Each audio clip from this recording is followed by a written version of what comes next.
మీకు తెలుసా, ఒక మిడిల్ క్లాస్ మనిషి గుండెల్లో ఉండే భయమేంటో? అది పాము కాటు కంటే ఘోరమైనది. 31st evening. శాలరీ రావడానికి ఇంకా కొన్ని గంటలు మాత్రమే మిగిలి ఉన్నాయి. రవి ఒక ప్రైవేట్ ఫర్మ్లో సాఫ్ట్వేర్ ఇంజనీర్. బయట ప్రపంచానికి రవి వెల్ సెటిల్డ్. కానీ అతని బ్యాంక్ బ్యాలెన్స్లో ఉన్న అక్షరాల ఒక్క 100 రూపాయలు మాత్రమే అతనికి తెలుసు.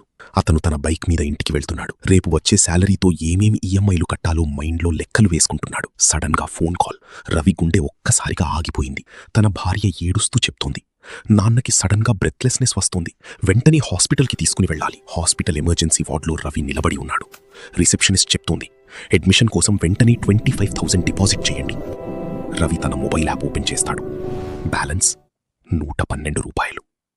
చేతులు వణుకుతున్నాయి. ఇన్నేళ్లు కష్టపడి ఫార్మల్ షర్ట్స్ వేసుకుని ఏసీ ఆఫీస్లో కూర్చుని ఏం సాధించాడు? ఒక్క ఎమర్జెన్సీ వస్తే తలదించాల్సిన పరిస్థితి. క్రెడిట్ కార్డ్ లిమిట్ అయిపోయింది. ఫ్రెండ్స్కి కాల్ చేస్తే ఎవ్వరూ లిఫ్ట్ చేయడం లేదు. అటుపక్క వెంటిలేటర్ సౌండ్, ఇటుపక్క గుండె చప్పుడు, రెండూ ఒకటే రిథంలో కొడుతున్నాయి. అప్పుడు రవికి అర్థమైపోయింది, మిడిల్ క్లాస్ వాడి సెటిల్డ్ లైఫ్ అంటే ఒక హౌస్ ఆఫ్ కార్డ్స్ లాంటిది.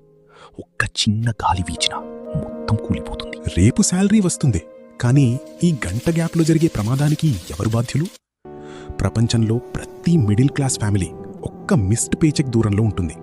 అందరూ అనుకున్నట్లు మనం సేఫ్ కాదు, మనం కేవలం బ్రతుకుతున్నాం. ఈరోజు రవి తన తప్పు తెలుసుకున్నాడు, కానీ ఆ లెసన్కి అతను పే చేస్తున్న ప్రైస్ చాలా ఎక్కువ. గుర్తుపెట్టుకోండి, స్టేటస్ మన గుండెలో ఉన్న భయాన్ని తగ్గించలేదు. కేవలం సేవింగ్స్ మాత్రమే మనల్ని కాపాడగలవు. Middle class life is not a safety net, it is a tight rope walk without a net.